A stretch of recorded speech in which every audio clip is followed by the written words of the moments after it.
নমস্কাৰ Raimona classes YouTube চেনেলটোলৈ তোমালোকক স্বাগতম।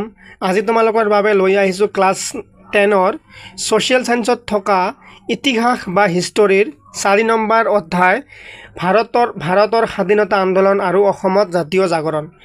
এই পাঠটিৰ অন্তৰ্গত অনুশীলনীত থকা গোটেইখিনি প্ৰশ্নৰ উত্তৰ অতি ভালকৈ আলোচনা কৰিছোঁ আৰু প্ৰশ্নৰ উত্তৰবোৰ চুটিকৈ আৰু তোমালোকে সহজতে বুজি পোৱাকৈ লিখি দিয়া হৈছে। তাৰোপৰি আমি ভিডিঅ'টিৰ মাজতে কি কৰিছোঁ ইম্পৰ্টেণ্ট MCQ আলোচনা কৰিছোঁ। এইবোৰ চোৱা তোমালোকে বহুত কেইটা ইম্পৰ্টেণ্ট MCQ আলোচনা কৰা হৈছে। তাৰপিছত আমি আকৌ তোমালোকৰ অনুশীলনীত থকা সমূহ উত্তৰৰ প্ৰশ্ন আলোচনা কৰিছোঁ। তাৰপিছত আমি দীঘল প্ৰশ্নৰ উত্তৰ আলোচনা কৰিছোঁ আৰু ভিডিঅ'টোৰ শেষত আমি কি কৰিছোঁ তোমালোকৰ কাৰণে এক্সট্ৰা শৰ্ট কুৱেশ্যন বা অতিৰিক্ত সমূহ প্ৰশ্নৰ উত্তৰবোৰ আলোচনা কৰা হৈছে। ষ্টুডেণ্টছ তোমালোকে যদি ভিডিঅ'টো চোৱা তোমালোকে যিমানখিনি এক্সট্ৰা MCQ শৰ্ট কুৱেশ্যন লাগে গোটেইখিনি দিয়া হৈছে। তোমালোকৰ 100% এক্সামত কমন পৰিব আৰু এই চেপ্টাৰটো অতি দীঘল হয় আৰু প্ৰশ্নৰ উত্তৰবোৰো দীঘল হয়। মই যেনেকৈ তোমালোকক প্ৰশ্নৰ উত্তৰবোৰ ছুটি কৰি দিছোঁ, কোনেও ইমান ছুটি কৰি দিব নোৱাৰিব। চ' তোমালোকে ভিডিঅ'টো ভালকৈ চাবা। এইবোৰ চোৱা ভিডিঅ'টো লাষ্টত কিমান কোনটো প্ৰশ্ন কেতিয়া আহিছিল সেইবোৰ তোমালোকক দেখাই দিয়া হৈছে আৰু কোনবোৰ প্ৰশ্ন বেছি ইম্পৰ্টেণ্ট গোটেইখিনি তোমালোকক কৈ দিয়া হৈছে। চ' ষ্টুডেণ্টছ তোমালোকে ভিডিঅ'টো স্কিপ নকৰাকৈ প্ৰথমৰ পৰা লাষ্টলৈকে ভালকৈ চাই থাকা। অনুশীলনীৰ প্ৰথমতে আছে অতি চমু উত্তৰৰ প্ৰশ্ন আৰু 1 নম্বৰ প্ৰশ্ন হৈছে ইয়াণ্ডাবু সন্ধি কেতিয়া হৈছিল? উত্তৰ হ'ব 1826 চনৰ 24 ফেব্ৰুৱাৰী তাৰিখে ইয়াণ্ডাবু সন্ধি হৈছিল। 2 নম্বৰত আছে কোম্পানীৰ আমল বুলিলে কোনটো সময়ক বুজোৱা হয়? উত্তৰ হ'ব 1826 চনৰ পৰা 1858 চনলৈকে কোম্পানীৰ আমল বুজোৱা হয়। 3 নম্বৰত আছে অসমত বাংলা ভাষাৰ প্ৰচলন কেতিয়া হৈছিল? 1837 চনৰ পৰা হৈছিল। 4 নম্বৰত আছে বাংলা ভাষাৰ ঠাইত অসমত অসমীয়া ভাষাৰ পুনৰ প্ৰচলন কেতিয়া হৈছিল? 1873 চনত। 5 নম্বৰত আছে অসম ছাত্ৰ সন্মিলনৰ মুখপত্ৰখন কি আছিল? এখন হ'ব মিলন। 6 নম্বৰ প্ৰশ্ন আছে তোমালোকৰ ৰায়ত সভাসমূহৰ মুখ্য উদ্দেশ্য কি আছিল? ইয়াৰ কাৰেক্ট আনসাৰ হ'ব ব্ৰিটিছ চৰকাৰৰ দ্বাৰা প্ৰৱৰ্তিত ভূমি আৰু ৰাজহ ব্যৱস্থাৰ বিৰোধিতা কৰা। 7 নম্বৰ প্ৰশ্ন হ'ল কি তোমালোকৰ সদৌ অসম ৰায়ত সভাৰ গঠন কেতিয়া হৈছিল? ইম্পৰ্টেণ্ট হয় 1933 চনৰ 8 এপ্ৰিল তাৰিখে কি হৈছিল? সদৌ অসম ৰায়ত সভাৰ গঠন হৈছিল। 8 নম্বৰ প্ৰশ্ন হ'ল তোমালোকৰ অসম সভাৰ সম্পাদক কোন আছিল? ইয়াৰ উত্তৰ হ'ব পদ্মনাথ গোহাঁই বৰুৱা কি আছিল? অসম সভাৰ সম্পাদক। 9 নম্বৰত আছে যোৰহাট সাৰ্বজনিক সভা কেতিয়া আৰু কাৰ নেতৃত্বত গঠন হৈছিল? Very important question. উত্তৰ হ'ব 1848 চনত জগন্নাথ বৰুৱাৰ নেতৃত্বত যোৰহাট সাৰ্বজনিক সভা গঠন হৈছিল। 10 নম্বৰ প্ৰশ্ন হৈছে তোমালোকৰ অসম প্ৰদেশ কংগ্ৰেছ কমিটিৰ প্ৰথম সভাপতি আৰু সম্পাদক কোন আছিল? এইটো ভেৰি ইম্পৰ্টেণ্ট কুৱেশ্যন হয়, তোমালোকে দাগ দি ল'বা। সভাপতি কোনে আছিল? কুলধৰ চলিহা আৰু সম্পাদক কোন আছিল? নবীন চন্দ্ৰ বৰদলৈ। কিহৰ আছিল? অসম প্ৰদেশ কংগ্ৰেছ কমিটি। ইম্পৰ্টেণ্ট হয় প্ৰশ্নটো, তোমালোকে ভালকৈ মনত ৰাখিবা এইটো। অসম প্ৰদেশ কংগ্ৰেছ কমিটিৰ প্ৰথম সভাপতি কোন? কুলধৰ চলিহা আৰু সম্পাদক হ'ল কোন? নবীন চন্দ্ৰ বৰদলৈ। তোমালোকে এই দুটাৰ মাজত কনফিউজ নকৰিবা। সভাপতি হ'ল কোন? কুলধৰ চলিহা আৰু সম্পাদক কোন? নবীন চন্দ্ৰ বৰদলৈ। ভালকৈ মনত ৰাখিবা এইটো। 11 নম্বৰত আছে অসম প্ৰদেশ কংগ্ৰেছৰ কমিটিৰ আনুষ্ঠানিকভাৱে নিৰ্বাচিত প্ৰথমজন সভাপতি কোন আছিল? বিষ্ণুৰাম মেধি। 12 নম্বৰত আছে অসমৰ প্ৰথম প্ৰধানমন্ত্ৰী কোন আৰু কেতিয়া নিৰ্বাচিত হৈছিল? গোপীনাথ বৰদলৈ হ'ল প্ৰথম প্ৰধানমন্ত্ৰী। আগতে মানে মুখ্যমন্ত্ৰী নাছিলে, পিছতহে মুখ্যমন্ত্ৰী আহিছিলে। আমাৰ ৰাজ্যৰ প্ৰধানকো প্ৰধানমন্ত্ৰী বুলি বোলা হৈছিল, সেইকাৰণে প্ৰশ্নটোত প্ৰধানমন্ত্ৰী আছে, তোমালোকে ভুল নাভাবিবা। অসমৰ প্ৰথম প্ৰধানমন্ত্ৰী কোন? গোপীনাথ বৰদলৈ। আৰু কি কেতিয়া নিৰ্বাচিত হৈছিল? 1946 চনত। যেতিয়া আমাৰ ভাৰত স্বাধীন হয়, স্বাধীন হোৱাৰ পিছতহে মুখ্যমন্ত্ৰী বুলি শব্দটো আহে, তাৰ আগতে প্ৰধানমন্ত্ৰী বুলি কোৱা হৈছিল। 13 নম্বৰ প্ৰশ্ন আছে তোমালোকৰ কুশল কোঁৱৰক কি অপৰাধত ফাঁচি দিয়া হৈছিল? ভেৰি ইম্পৰ্টেণ্ট কুৱেশ্যন হয় এইটো। ইয়াৰ উত্তৰ হ'ব সৰু পথাৰত ৰেল বাগৰুৱাৰ অপৰাধত কুশল কোঁৱৰক ফাঁচি দিয়া হৈছিল। 14 নম্বৰ প্ৰশ্ন, গুৱাহাটী বিশ্ববিদ্যালয় কেতিয়া স্থাপিত হৈছিল? 1848 চনৰ 26 জানুৱাৰীত। এইটো ভেৰি ইম্পৰ্টেণ্ট হয়। 26 জানুৱাৰীত কি হৈছিল? গুৱাহাটী ইউনিভাৰ্চিটি স্থাপন কৰা হৈছিল। 15 নম্বৰ প্ৰশ্ন আছে, অসম চিকিৎসা বিদ্যালয় আনুষ্ঠানিকভাৱে কেতিয়া নামাঙ্কিত হৈছিল? 1947 চনত 3 নৱেম্বৰত অসম চিকিৎসা বিদ্যালয় আনুষ্ঠানিকভাৱে কি হৈছিল? নামাঙ্কিত হৈছিল। 16 নম্বৰ প্ৰশ্ন কি আছে তোমালোকৰ? গুৱাহাটী চিকিৎসা বিদ্যালয় কেতিয়া আনুষ্ঠানিকভাৱে আৰম্ভ হয়? 1960 চনৰ 20 ছেপ্টেম্বৰত গুৱাহাটী চিকিৎসা বিদ্যালয় আনুষ্ঠানিকভাৱে আৰম্ভ হয়। এইখিনিতে কি হ'ল তোমালোকৰ যি অতি চমু প্ৰশ্নৰ উত্তৰ আছিল অনুশীলনীত থকা শেষ হ'ল। আমি মাজতে কেইটামান এক্সট্ৰা MCQ পঢ়ি ল'ম, তাৰপিছত আমি আকৌ কি কৰিম? তোমালোকৰ অনুশীলনীত থকা চমু প্ৰশ্নৰ উত্তৰবোৰ আলোচনা কৰিম। কাৰণ তোমালোকে এই MCQ পঢ়াটো খুবেই ইম্পৰ্টেণ্ট হয়। সেইকাৰণে তোমালোকে একেৰাহে অনুশীলনীৰ প্ৰশ্ন পঢ়িলে যদি তোমালোকক বৰ লাগে বা বেয়া লাগে, আমি মাজতে কি কৰিছোঁ? MCQ অৰ্থাৎ মাল্টিপল চইচ কুৱেশ্যন। তোমালোকৰ এক্সামত 45 মাৰ্কছ থাকিব মাল্টিপল চইচ কুৱেশ্যন। এনেকুৱা কুৱেশ্যন চাৰিটা অপশ্যন দিয়া থাকিব 45 মাৰ্কছৰ। তো তোমালোকে গম পোৱা কিমান ইম্পৰ্টেণ্ট হয়। আৰু ইয়াত যিমানখিনি MCQ আছে তোমালোকৰ খুবেই ইম্পৰ্টেণ্ট হয়। তোমালোকে নিশ্চয় এক্সামত কমন পাবা। আৰু এইবোৰৰ মাজত বেছিভাগে কি আছে তোমালোকৰ আগতে পৰীক্ষাত আহি যোৱা মাল্টিপল চইচ কুৱেশ্যন আছে। চ' তোমালোকে ভিডিঅ'টো চাই থাকা। আমি ইয়াৰ পিছত কি কৰিম? তোমালোকৰ চমু উত্তৰ আলোচনা কৰিম। তাৰপিছত আমি অনুশীলনীত থকা দীঘল প্ৰশ্নৰ উত্তৰবোৰ আলোচনা কৰিম। লাষ্টত আমি কি আলোচনা কৰিছোঁ? অতিৰিক্ত প্ৰশ্নৰ উত্তৰ বা শ্বৰ্ট কুৱেশ্যন। এনেকুৱা অপশ্যন থকা নহয়, ডাইৰেক্ট শ্বৰ্ট কুৱেশ্যন আলোচনা কৰিছোঁ আমি লাষ্টত ভিডিঅ'টিৰ। প্ৰথমতে কি আছে? জোনাকীৰ প্ৰথম সম্পাদক কোন আছিল? হেমচন্দ্ৰ গোস্বামী হ'ব নে লক্ষ্মীনাথ বেজবৰুৱা হ'ব নে আনন্দ চন্দ্ৰ আগৰৱালা হ'ব নে চন্দ্ৰকুমাৰ আগৰৱালা হ'ব? কোনটো হ'ব ইয়াৰ কাৰেক্ট এনচাৰ? চন্দ্ৰকুমাৰ আগৰৱালা প্ৰথম জোনাকীৰ সম্পাদক আছিল। ভেৰি ইম্পৰ্টেণ্ট হয় প্ৰশ্নটো, এইটো তোমালোকৰ পৰীক্ষাত আহিছিলে। 2 নম্বৰ প্ৰশ্ন আছে, অসম ছাত্ৰ সন্মিলন কেতিয়া গঠন হৈছিল? এইটো ভেৰি ইম্পৰ্টেণ্ট হয় তোমালোকৰ। কেতিয়া গঠন হৈছিল? 1916 চনত গঠন হৈছিল। মই গোটেইকেইটা অপশ্যন তোমালোকক পঢ়ি নিদিওঁ, পঢ়ি দিলে ভিডিঅ'টো দীঘল হৈ যাব। চেপ্টাৰটো এনে বহুত দীঘল হয়। কেতিয়া অসম ছাত্ৰ সন্মিলন গঠন হৈছিল? 1916 চনত। এইটো হ'ব বি নম্বৰটো কাৰেক্ট এনচাৰ। এতিয়া আছে তোমালোকৰ সদৌ অসম ৰায়ত সভা কোন চনত গঠন হৈছিল? এইটো কেতিয়া হৈছিল? 1933 চনত, অৰ্থাৎ চি নম্বৰটো কাৰেক্ট অপশ্যন। কোনখন সভাত সংগঠিত হোৱাৰ পৰা 40 বছৰ ধৰি পদ্মনাথ গোহাঁই বৰুৱা সম্পাদক হৈ আছিল? সেইটো হ'ল আহোম সভা। কাৰেক্ট এনচাৰ কি হ'ব? আহোম সভা। ইয়াৰ 40 বছৰ সম্পাদক হৈ আছিল কোন? পদ্মনাথ গোহাঁই বৰুৱা। এতিয়া তোমালোকৰ নেক্সট MCQ আছে, অসম ছাত্ৰ সন্মিলন মুখ্য পত্ৰখন কি আছিল? এইটো কাৰেক্ট এনচাৰ হ'ব মিলন। তাৰপিছত আছে যোৰহাট সাৰ্বজনিক সভা কাৰ নেতৃত্বত গঠন হৈছিল? এইটো কোন হ'ব? জগন্নাথ বৰুৱা। তাৰপিছত আছে কি আসাম এছ'চিয়েশ্যন প্ৰথম অধিৱেশন 1905 চনত ক'ত অনুষ্ঠিত হৈছিল? এইটো তোমালোকে দাগ দি ৰাখা বা এতিয়া নোট কৰি লোৱা। ভেৰি ইম্পৰ্টেণ্ট হয় এইটো। ক'ত হৈছিল? ডিব্ৰুগড়ত হৈছিল। ইয়াৰ পৰা তোমালোকে আৰু এটা কথা মনত ৰাখিব পাৰা যে আসাম এছ'চিয়েশ্যনৰ প্ৰথমখন অধিৱেশন কোন চনত হৈছিল? 1905 চনত হৈছিল। ক'ত হৈছিল? ডিব্ৰুগড়ত হৈছিল। আৰু কেতিয়া হৈছিল? 1905 চনত হৈছিল। তাৰপিছত কি আছে এতিয়া তোমালোকৰ? 1903 চনত কোনে আসাম এছ'চিয়েশ্যন গঠন কৰিছিল? ইয়াৰ পৰা তোমালোকে কি গম পালা যে আসাম এছ'চিয়েশ্যন 1903 চনত গঠন হৈছিল। আৰু কেতিয়া ইয়াৰ প্ৰথম এছ'চিয়েশ্যন সন্মিলন হৈছিল? প্ৰথম অধিৱেশন কেতিয়া হৈছিল? প্ৰথম অধিৱেশনখন হৈছিল কেতিয়া? তোমালোকৰ 1905 চনত। ক'ত হৈছিল? ডিব্ৰুগড়ত হৈছিল। এতিয়া আমি কি উত্তৰ চাব লাগে? 1903 চনত কোনে আসাম এছ'চিয়েশ্যন গঠন কৰিছিল? ইয়াৰ কাৰেক্ট এনচাৰ হ'ব মানিক চন্দ্ৰ বৰুৱা হ'ব কাৰেক্ট এনচাৰ। ডি নম্বৰটো কাৰেক্ট এনচাৰ হ'ব। তাৰপিছত আছে অসম প্ৰদেশ কংগ্ৰেছৰ প্ৰথম সভাপতি কোন আছিল? এইটো হ'ব উত্তৰ কুলধৰ চলিহা। ভেৰি ইম্পৰ্টেণ্ট হয় প্ৰশ্নটো। তাৰপিছত কি আছে? অসমৰ প্ৰথম অসম প্ৰদেশ কংগ্ৰেছৰ প্ৰথম সম্পাদক কোন আছিল? এইটো হ'ব নবীন চন্দ্ৰ বৰদলৈ।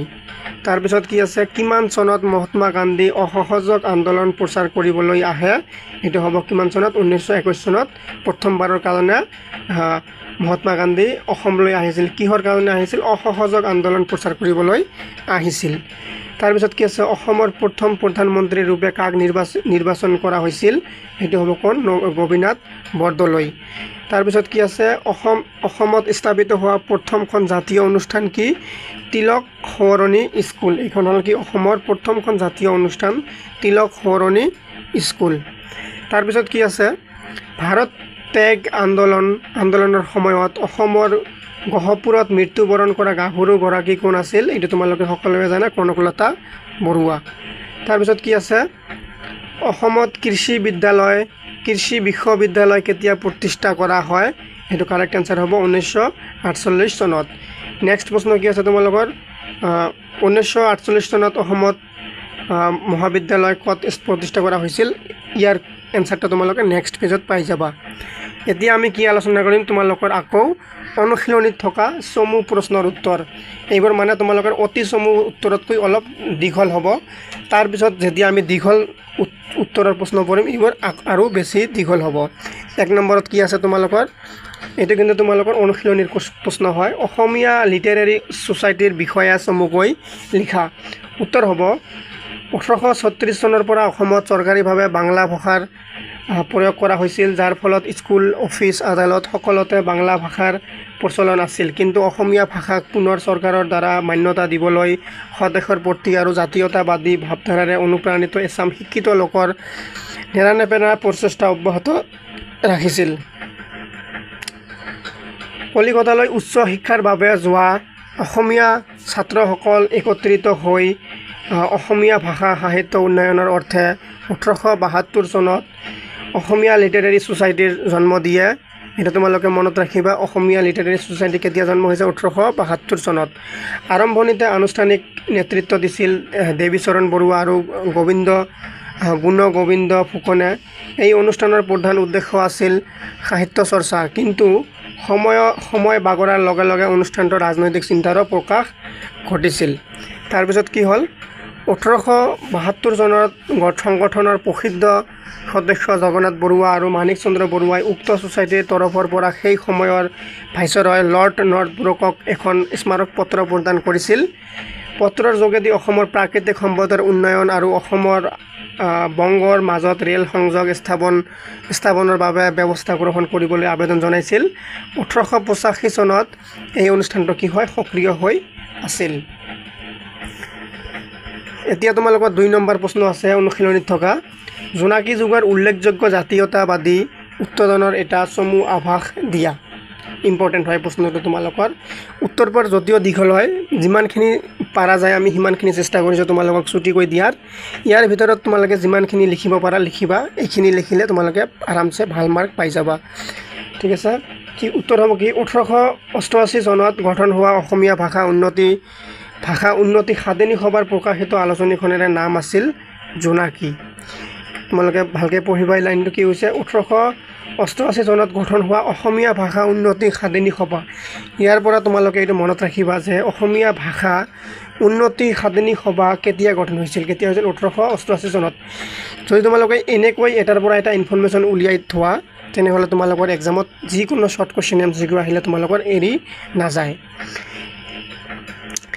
এই জোনাকী আলোচনীয়ে অসমীয়া সাহিত্যত এক নৱজাগৰণৰ সৃষ্টি কৰিছিল ইয়াত প্ৰকাশিত কবিতা প্ৰবন্ধসমূহত লেখকসকলৰ জাতীয়বাদী চিন্তা প্ৰতিফলন ঘটিছিল তাৰ পিছত কি হ'ল ব্ৰিটিছসকলৰ আগমনৰ ফলত অসমৰ থলুৱা উদ্যোগ আৰু বাণিজ্যত যি নেতিবাচক প্ৰভাৱ পৰিছিল সেই বিষয়ে জোনাকীয়ে সচেতনতা সৃষ্টি কৰিবলৈ চেষ্টা কৰিছিল কনকলাল বৰুৱা আৰু কমলাকান্ত ভট্টাচাৰ্যই নিয়মীয়াকৈ অসমৰ অৰ্থনৈতিক অনগ্ৰসৰতা আৰু প্ৰকৃতিৰ ধাৰা সম্পৰ্কীয় নিবন্ধ প্ৰকাশ কৰিছিল লক্ষ্মীনাথ বেজবৰুৱাৰ মোৰ দেশ অসম সংগীত বিন বৰাগী অম্বিকাগিৰি ৰায় চৌধুৰীৰ বিভিন্ন ৰচনাই স্বদেশ প্ৰেমৰ ঢল বোৱাইছিল এতিয়া তোমালোকৰ অনুশীলনীত থকা 3 নম্বৰ প্ৰশ্নটো হ'ল অসম সভাৰ ৰাজনৈতিক দাবী সম্পৰ্কে চমুকৈ আলোচনা কৰা কোনটোৰ আহোম সভাৰ ৰাজনৈতিক দাবী কি আছিল এইটো সম্পৰ্কে আলোচনা কৰিব লাগে উত্তৰ হ'ব পদ্মনাথ গোহাঁই বৰুৱাৰ নেতৃত্বত 1893 চনত কি আহোম সভা গঠন কৰা হৈছিল এই লাইনটো তোমালোকৰ কাৰণে খুবেই ইম্পৰ্টেণ্ট মনত ৰাখিবা আমি অলৰেডি ওপৰত তোমালোকৰ অনুশীলনীত থকা অতি চমু প্ৰশ্নৰ উত্তৰত আমি কোৱেশ্চনটো পঢ়ি আহিছোঁ যে আহোম সভাৰ সম্পাদক কোন বা কোনে স্থাপিত কৰিছিল পদ্মনাথ গোহাঁই বৰুৱা কিন্তু কেতিয়া কৰিছিল এইটো আমি গম নাপাওঁ এতিয়া আমি কি জানিলোঁ যে 1893 চনত এইটো গঠন কৰা হৈছিল আহোম জনগোষ্ঠীৰ ৰাজনৈতিক অৰ্থনৈতিক শৈক্ষিক আৰু সাংস্কৃতিক অৱনতিৰ প্ৰতি লক্ষ্য ৰাখি এই সভা গঠন হৈছিল আহোম জনগোষ্ঠীৰ মাজৰ পৰা কানিৰ প্ৰচলন নাইকিয়া কৰিবলৈ এই সভাৰ যত্নপৰ হৈছিল 1910 চনত এই সভাক সদৌ অসম আহোম এছ'চিয়েশ্যন নাম দিয়া হয় এই এছ'চিয়েশ্যনৰ এক উল্লেখযোগ্য ৰাজনৈতিক দাবী আছিল আহোমসকলক চৰকাৰীভাৱে সংখ্যালঘু সম্প্ৰদায়ৰ মৰ্যাদা প্ৰদান কৰি তেওঁলোকৰ বাবে বিধানসভাত আসন সংৰক্ষণ কৰা আৰু পৃথক সমষ্টি গঠন কৰা এই উদ্দেশ্য 1930 আৰু 40ৰ দশক দুটাত আহোম সভাই সক্ৰিয়ভাৱে দাবী তুলিছিল ইয়াৰ পিছত এছ'চিয়েশ্যনত বিভাজিত হৈ ক্ৰমাৎ দুৰ্বল হৈ পৰে চোৱা তোমালোকে এই চেপ্টাৰটো তোমালোকৰ ছ'চিয়েল ছায়েন্সৰ হিষ্ট্ৰীৰ ভিতৰত আটাইতকৈ ডাঙৰ আৰু দীঘল চেপ্টাৰ হয় তোমালোকে কত এনেকুৱা চুটিকৈ এই এনচাৰবোৰ নাপাবা চাগে তোমালোকৰ মিনিঙত এক্সট্ৰা নোটবুকতো এনেকৈ এনচাৰ নাপাবা অকল মই নিজে বনোৱাৰ কাৰণে এনচাৰবোৰ অলপ চুটি কৰি দিয়া হৈছে তোমালোকে এইবোৰ ডাঙৰ বুলি নাভাবিবা এইখিনি তোমালোকক পঢ়িবই লাগিব ঠিক আছে তাৰ ভিতৰত যেখিনি তোমালোকে বাদ দিয়া যায় মই তোমালোকক কৈ দি যাম তোমালোকে এইবোৰ কি কৰিবা দাগ দি ৰাখিবা আৰু নোটবুকত লিখি যোৱা কিন্তু মই যেনেকৈ যিবোৰ বস্তু তোমালোকক দি আছোঁ তোমালোকে যদি সেম এনেকৈ লিখা তোমালোকে 100% ভাল মাৰ্ক পাবা আৰু এইবোৰ তোমালোকৰ কমন আহিব MCQ এক্সট্ৰা যি তোমালোকৰ অতিৰিক্ত ছুটি যিবোৰ সৰু প্ৰশ্নৰ উত্তৰ আছে এইবোৰ তোমালোকৰ 100% কমন পৰিব এক্সামত তোমালোকে জাষ্ট ভালকৈ ভিডিঅ'টো চোৱা আৰু ভিডিঅ'টো চোৱাৰ পিছত এবাৰ ভালকৈ ৰিভিজন কৰিবা আসাম এছ'চিয়েশ্যনে ব্ৰিটিছ চৰকাৰৰ ওপৰত উত্থাপন কৰা বিষয়সমূহ কি আছিল উত্তৰ হ'ব এইটো কিন্তু তোমালোকৰ 4 নম্বৰ প্ৰশ্ন আসাম এছ'চিয়েশ্যনে ব্ৰিটিছ চৰকাৰৰ ওচৰত উত্থাপন কৰা বিষয়সমূহ হৈছে ইয়াত চোৱা এতিয়া তোমালোকে কি আছে মই বিষয় যিমানকেইটা তোমালোকৰ কিতাপত আছে তুলি দিয়া হৈছে তোমালোকে ইয়াত কি কৰিবা তোমালোকৰ এই প্ৰশ্নটো যেতিয়া তোমালোকৰ এক্সামত আহিব তোমালোকে চাবা কিমান মাৰ্কৰ আহিছে যদি 3 মাৰ্কৰ আহে তোমালোকে 3 ৰ পৰা 4টা লিখি দিবা যদি 5 মাৰ্কছৰ আহে 6ৰ পৰা 7টা মান লিখি দিবা ইয়াৰ বেছি লিখিব নালাগে ইয়াত কিন্তু বহুত কেইটা আছে যদি 3 মাৰ্কৰ আহে তোমালোকে কি কৰিবা 3-4টা মান লিখি দিবা 5 মাৰ্কছৰ আহিলে 5-6টা মান লিখি দিবা 10 মাৰ্কছতো নাহে ইয়াত বহুত কেইটা দিয়া আছে তোমালোকে গোটেইখিনি লিখিব নালাগে তোমালোকে যেনেকুৱা মাৰ্কছ আহিব সেই হিচাপত আৰু তোমালোকে যেনেকুৱাই মাৰ্কছ নাহক তোমালোকে 5টা মান যদি মুখস্থ কৰি যোৱা বা বুজি লোৱা এই 5টা মান লিখিলে 5 মাৰ্কছ দিলেও হৈ যাব আসাম এছ'চিয়েশ্যনে ব্ৰিটিছ চৰকাৰৰ ওচৰত উত্থাপন কৰা বিষয়সমূহ হৈছে 1 নম্বৰত আছে পৌৰসভাত চৰকাৰী বিষয়া আৰু লোকেল বৰ্ডত চাহ খেতিয়ক অধিপত্যৰ বিৰোধিতা কৰিছিল 2 নম্বৰত আছে আসাম এছ'চিয়েশ্যনে স্থানীয় সমিতিসমূহৰ গণতান্ত্ৰিকৰণৰ দাবী উত্থাপন কৰিছিল 3 নম্বৰত আছে বৰ্ধিত কৰ চৰকাৰৰ শুল্ক ব্যৱস্থা আৰু কানিৰ প্ৰচলনৰ বিৰোধিতা কৰিছিল তাৰপিছত কি আছে শিক্ষাৰ দিশত অসমক আগুৱাই নিবলৈ চেষ্টা কৰিছিল সেই উদ্দেশ্য আসাম এছ'চিয়েশ্যনে কটন কলেজৰ অসমীয়া শিক্ষকৰ নিযুক্তি আৰু অসমত চৰকাৰী কাৰিকৰী শিক্ষানুষ্ঠান স্থাপনৰ হকে মাত মাতিছিল 5 নম্বৰত কি আছে 5 নম্বৰত আছে 1918 চনত মণ্টেগু হ'ব মণ্টেগু চেমস্ফৰ্ড ৰিপৰ্টৰ আধাৰত প্ৰস্তাৱিত শাসন সংস্কাৰত অসমক সামৰি লোৱাৰ বাবে দাবী তুলিছিল সেই উদ্দেশ্যে দাবী উত্থাপনৰ বাবে 7জনীয়া এটা সজাতি দল কলিকতালৈ গৈছিল পৰৱৰ্তী সময়ত নবীন চন্দ্ৰ বৰদলৈ আৰু প্ৰসন্ন কুমাৰ বৰুৱাই সেই দাবী লৈ লণ্ডনলৈও গৈছিল আসাম এছ'চিয়েশ্যনৰ হেঁচাত অসম মণ্টেগু চেমস্ফৰ্ডৰ সংস্কাৰ আঁচনিৰ অধীনত আহিল তাৰপিছত কি আছে 6 নম্বৰত আছে তোমালোকৰ 1920 চনত অসমত বিশ্ববিদ্যালয় স্থাপনৰ বাবে দাবী তুলিছিল 7 নম্বৰত আছে 1921 চনত অসহযোগ আন্দোলনত আসাম এছ'চিয়েশ্যনে সক্ৰিয়ভাৱে অংশগ্ৰহণ কৰিছিল 8 নম্বৰত আছে বংগ বিভাজনৰ বিৰোধিতা কৰি অসমক পূৰ্ব বংগৰ পৰা পৃথক কৰিবলৈ 1907 চনত আছাম এছ'চিয়েশ্যন চৰকাৰৰ ওচৰত স্মাৰক পত্ৰ দাখিল কৰিছিল আৰু 9 নম্বৰত আছে বিধানসভাত প্ৰতিনিধিত্বৰ দাবী তুলিছিল। ইয়াত চোৱা সৰু সৰু ভালেকেইটা আছে, তোমালোক ইয়াৰ পৰা বাছি লৈ যিকেইটা তোমালোকক ইজি লাগে 6টা 7টা মান লিখি ল'বা। সেইকেইটা লিখিলে হৈ যাব, 5 মাৰ্ক দিয়ক 6 মাৰ্ক দিয়ক পাই যাব আৰামছে। 5 নম্বৰ প্ৰশ্ন কি আছে, অসমত অসহযোগ আন্দোলনত নেতৃত্ব দিয়া অসমীয়া নেতাসকলৰ বিষয়ে উল্লেখ কৰা। এইটো অলপ তোমালোকৰ দীঘল হ'ব, কাৰণ ইয়াত নেতাসকলৰ বিষয়ে ক'ব দিছে অলপ, নিশ্চয় এইটো অলপ ডাঙৰে হ'ব। তথাপিও মই তোমালোকক কৈ দি যাম কোনখিনি মানে মিনিমাম কোনখিনি লিখিব পাৰি, কিমান চুটিকৈ লিখিব পাৰি, ঠিক আছে।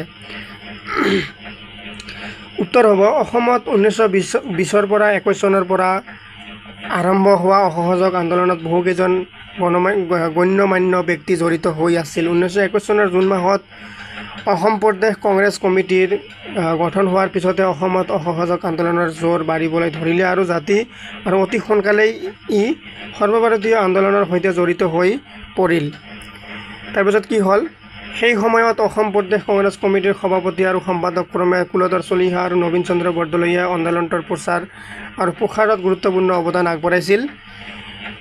চন্দ্ৰনাথ শৰ্মা, হেমচন্দ্ৰ বৰুৱা, অমিয় কুমাৰ দাস, মহিবুদ্দিন আহমেদ আদিৰ নেতৃত্বত অসমৰ যুৱকসকলে চৰকাৰী শিক্ষানুষ্ঠানসমূহ বৰ্জন কৰি এই আন্দোলনত অংশগ্ৰহণ কৰিছিল। তাৰোপৰি লক্ষীধৰ শৰ্মা,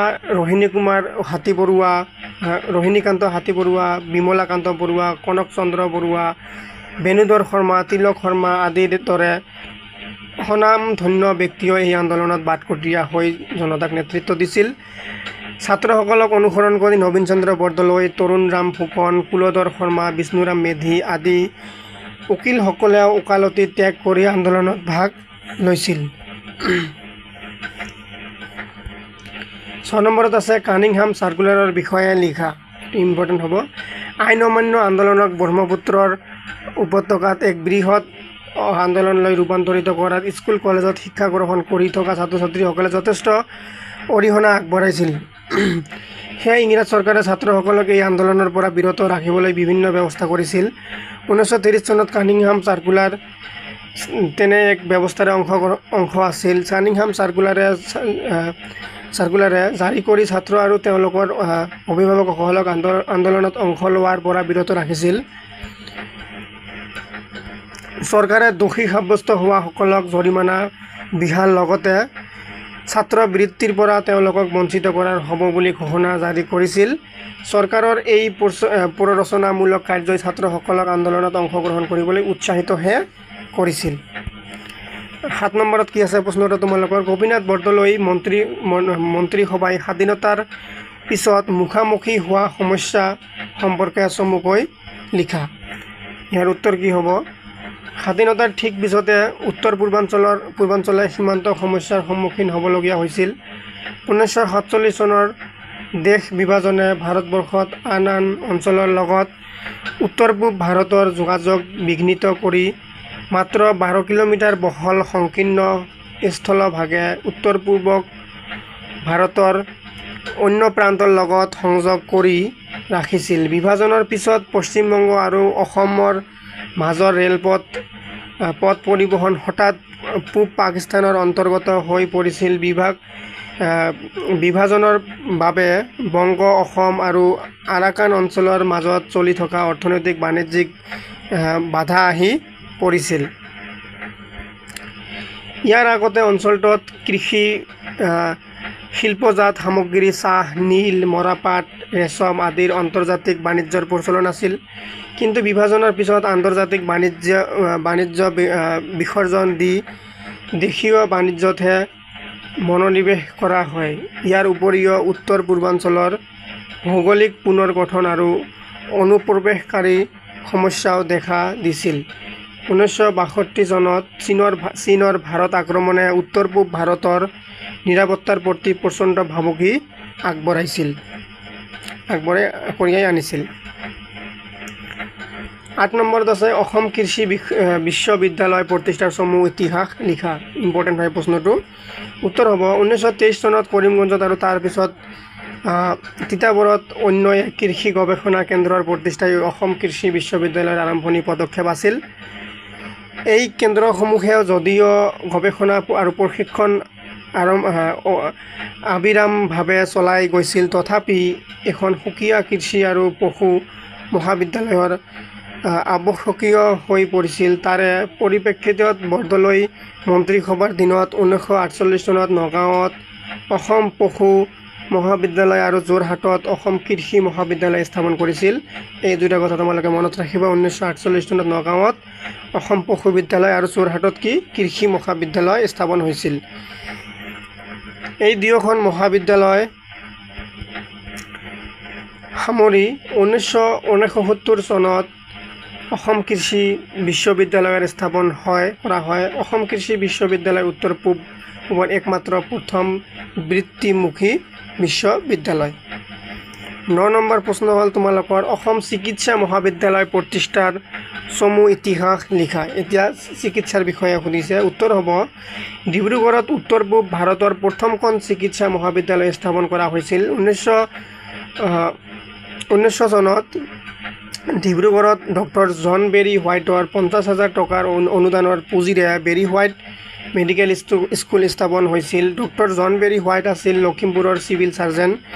1910 চনত এই চিকিৎসা বিদ্যালয়খনৰ বাবে ইংলেণ্ডৰ পৰা 2টা এক্স-ৰে মেচিন আমদানি কৰি অনা হৈছিল আৰু ৰেডিঅ'লজি বিভাগ আৰম্ভ কৰা হৈছিল।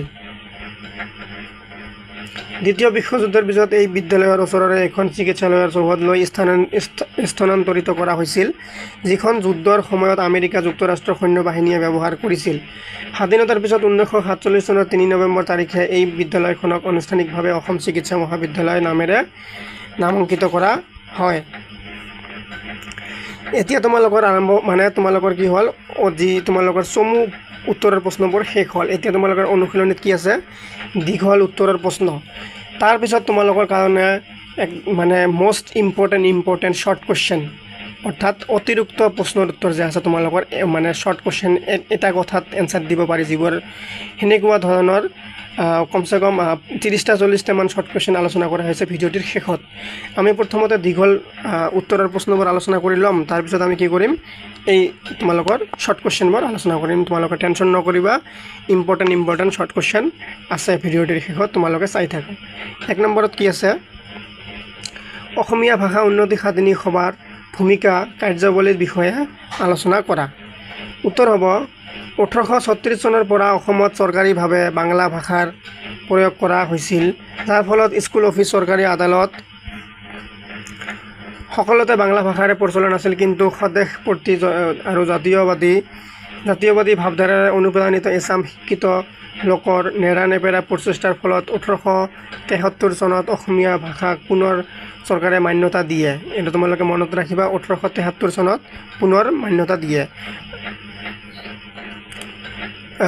তৎসত্ত্বেও বাংলা ছপাশালত অসমীয়া ভাষাৰ স্বতন্ত্ৰতাৰ ওপৰত আক্ৰমণ 1880 চনৰ পৰা 85 চনলৈকে চলি আছিল। বাংলা ভাষাৰ আগ্ৰাসন বিৰুদ্ধে অসমীয়া ভাষা সাহিত্য উন্নয়নৰ হকে এই সময়ৰ কলিকতাত থকা অসমীয়া ছাত্ৰসকলে পুনৰ সংগঠিত হোৱাৰ পৰিকল্পনা কৰিছিল। সেই উদ্দেশ্যে 1888 চনত অসমীয়া ভাষা উন্নতি সাধনী সভা, এইটো মনত ৰাখিবা তোমালোকে, 1888 চনত শৰ্টকাট ক'লে কি হ'ব, ভা অসমীয়া ভাষা উন্নতি সাধনী সভা 1888 চনত গঠিত হৈছিল। এই সভা গঠনত উদ্যোগ লোৱা ছাত্ৰসকল আছিল হেমচন্দ্ৰ গোস্বামী, লক্ষ্মীনাথ বেজবৰুৱা, কনকলাল বৰুৱা, চন্দ্ৰকুমাৰ আগৰৱালা আৰু ৰামাকান্ত বৰকাকতি।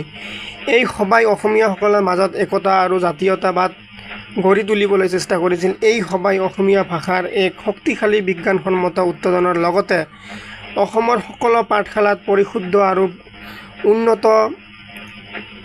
মানৰ ব্যাকৰণ প্ৰয়োগৰ বাবে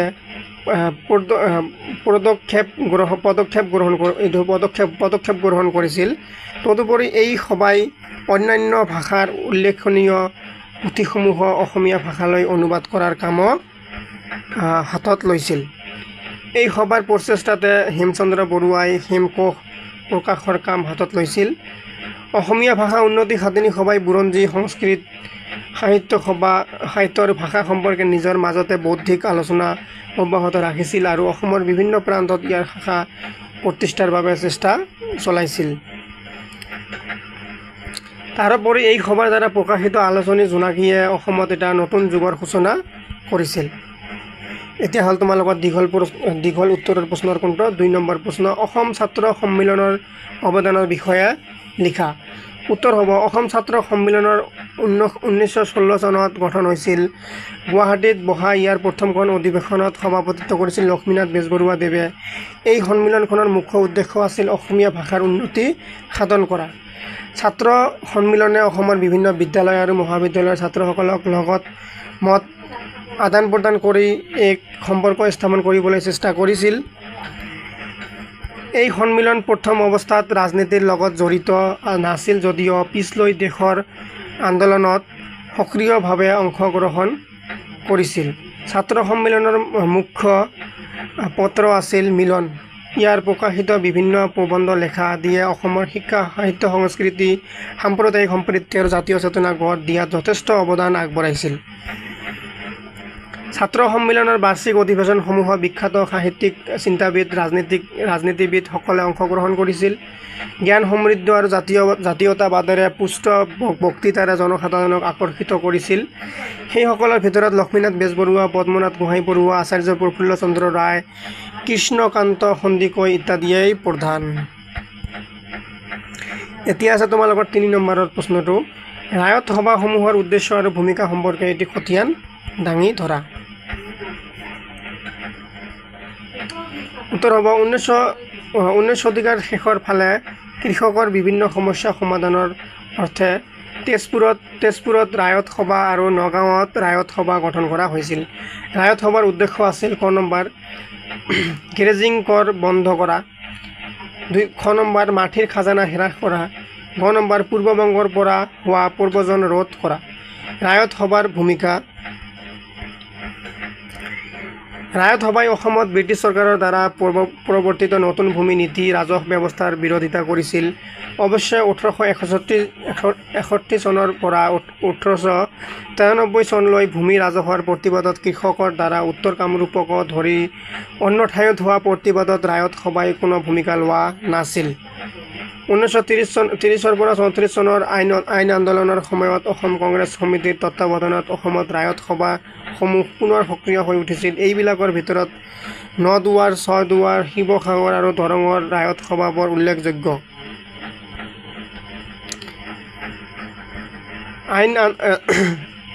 আইন অমান্য আন্দোলনৰ কাৰ্যসূচীৰ আৰ্হিত অসমত ৰায়ত সভাই 50% ভূমিৰ ৰাজহ হ্ৰাস কৰাৰ বাবে দাবী জনাইছিল। 1934 চনৰ পৰা 1939 চনৰ ভিতৰত অসমত প্ৰায় 300খন ৰায়ত সভা গঢ়ি উঠিছিল। কংগ্ৰেছ মন্ত্ৰীসভা গঠন হোৱাত 1939 চনৰ পৰা অসমত ৰায়ত সভাসমূহৰ কাম কাজ নোহোৱা হৈ পৰিল আৰু বিভিন্ন অঞ্চলৰ ৰায়ত সভাসমূহ কংগ্ৰেছ সমিতিত বিলীন হৈ পৰিল। এতিয়া হ'ল তোমালোকৰ অনুশীলনীত থকা 4 নম্বৰটো প্ৰশ্ন যোৰহাট সাৰ্বজনিক সভাৰ উদ্দেশ্য আৰু কাৰ্যাৱলী সম্পৰ্কে লিখা। ইয়াৰ উত্তৰ হ'ব যোৰহাট সাৰ্বজনিক সভাৰ উদ্দেশ্যসমূহ হ'ল ক নম্বৰ ৰাইজৰ আশা আকাংক্ষাৰ বিষয়ে চৰকাৰক অৱগত কৰা, খ নম্বৰ কি আছে চৰকাৰৰ উদ্দেশ্য নীতি জনসাধাৰণক বুজোৱা, গ নম্বৰত আছে জনসাধাৰণৰ অৱস্থাৰ উন্নতি সাধন কৰা। যোৰহাট সাৰ্বজনিক সভাৰ কাৰ্যাৱলী ক নম্বৰ হ'ব 1886 চনৰ চৰকাৰৰ ভূমি ৰাজহ ব্যৱস্থাৰ বিৰুদ্ধে প্ৰতিবাদ সাব্যস্ত কৰিছিল। খ নম্বৰ কাৰ্যাৱলী আছিল 1992 পৰা 93 চনৰ সভাই কৃষক সমাজৰ লগত একেলগে বৰ্ধিত কৰৰ বিৰোধ কৰিছিল। আৰু গ নম্বৰটো হ'ব কি 1993 চনৰ সভাই ৰাজকীয় কানি আয়োগৰ ওচৰত এখন স্মাৰক পত্ৰ দাখিল কৰি অসমৰ পৰা কানিৰ প্ৰচলন ক্ৰমান্বয়ে উঠাই দিবলৈ অনুৰোধ কৰিছিল। 1905 চনৰ বংগভংগৰ বিৰোধিতা কৰিছিল। পূৰ্ববংগৰ সৈতে অসমক সাঙুৰিলে অসমৰ ভৱিষ্যতে বিপদাপন্ন হ'ব বুলি মতামত আগবঢ়াইছিল। পিছলৈ অৱশেষে চৰকাৰৰ প্ৰৰচনাত পৰি সভাপতি জগন্নাথ বৰুৱাই বংগভংগ বিৰোধী মনোভাৱ ত্যাগ কৰি এই সভায় নতুন প্ৰদেশত অসমীয়াৰ অধিকাংশ সংৰক্ষণ কৰিবলৈ দাবী জনাইছিল। 5 নম্বৰত আছে আসাম এছ'চিয়েশ্যনৰ ব্ৰিটিছ শাসনাধীন অসমত সমাজ সংস্কাৰৰ বাবে আগবঢ়োৱা অৱদান সম্পৰ্কে লিখা। উত্তৰ হ'ব 1903 চনত জন্ম লাভ কৰা আসাম এছ'চিয়েশ্যন ৰাজ্যৰ মুখপত্ৰ হিচাপে পোনপ্ৰথমে সেৱা আগবঢ়াইছিল। অৱশ্যে ই প্ৰত্যক্ষ সক্ৰিয়ভাৱে চৰকাৰৰ বিৰুদ্ধে কাৰ্যপন্থা লোৱা নাছিল। ই শান্তিপূৰ্ণভাৱে সাংবিধানিক আৰু প্ৰশাসনীয় সংস্কাৰৰ মাধ্যমেৰে ৰাইজৰ সমস্যাসমূহ সমাধানৰ দাবী তুলিছিল। আসাম এছ'চিয়েশ্যনৰ কেইবাজন সদস্য আইন সভাৰ সদস্য হোৱাৰ বাবে সভাৰ প্ৰস্তাৱসমূহ আইন সভাত কাৰ্যকৰী কৰাৰ সুবিধা পাইছিল। এই অনুষ্ঠানটোৰ উল্লেখযোগ্য কাম কাজসমূহ হৈছে: 1 নম্বৰ, পৌৰসভাত চৰকাৰী বিষয়া আৰু লোকেল ৱাৰ্ডত চাহ খেতিয়ক অধিপত্যৰ বিৰোধিতা কৰিছিল। তাৰপিছত 2 নম্বৰত আছে আসাম এছ'চিয়েশ্যনে স্থানীয় সমিতিসমূহৰ গণতান্ত্ৰিকৰণৰ দাবী উত্থাপন কৰিছিল। 3 নম্বৰত আছে বৰ্ধিত কৰ, চৰকাৰৰ শুল্ক ব্যৱস্থা আৰু কানিৰ প্ৰচলন বিৰোধিতা কৰিছিল। 4 নম্বৰত আছে শিক্ষাৰ দিশত অসমক আগুৱাই নিবলৈ চেষ্টা কৰিছিল। সেই উদ্দেশ্যে আসাম এছ'চিয়েশ্যনে কটন কলেজত অসমীয়া শিক্ষকৰ নিযুক্তি আৰু অসমত চৰকাৰী কাৰিকৰী শিক্ষা অনুষ্ঠান স্থাপনৰ হকে মাতিছিল। আৰু 5 নম্বৰত আছে কি তোমালোকৰ 1918 চনৰ মণ্টেগু চেমছফৰ্ডৰ ৰিপৰ্টৰ আধাৰত প্ৰস্তাৱিত শাসন সংস্কাৰত অসমক সাঙুৰি লোৱাৰ বাবে দাবী তুলিছিল। সেই উদ্দেশ্যে দাবী উত্থাপনৰ বাবে 7জনীয়া এটা সজাতি দল কলিকতালৈ গৈছিল। পৰৱৰ্তী সময়ত নবীন চন্দ্ৰ বৰদলৈ আৰু প্ৰসন্ন কুমাৰ বৰুৱাই সেই দাবীলৈ লণ্ডনলৈও গৈছিল। আসাম এছ'চিয়েশ্যনৰ হেঁচাত অসম মণ্টেগু চেমছফৰ্ড সংস্কাৰৰ আঁচনিৰ অধীনত হৈছিল। 6 নম্বৰত আছে 1920 চনৰ অসমত বিশ্ববিদ্যালয় স্থাপনৰ বাবে দাবী তুলিছিল। 7 নম্বৰত আছে 1921 চনৰ অসহযোগ আন্দোলনত আসাম এছ'চিয়েশ্যনে সক্ৰিয়ভাৱে অংশগ্ৰহণ কৰিছিল।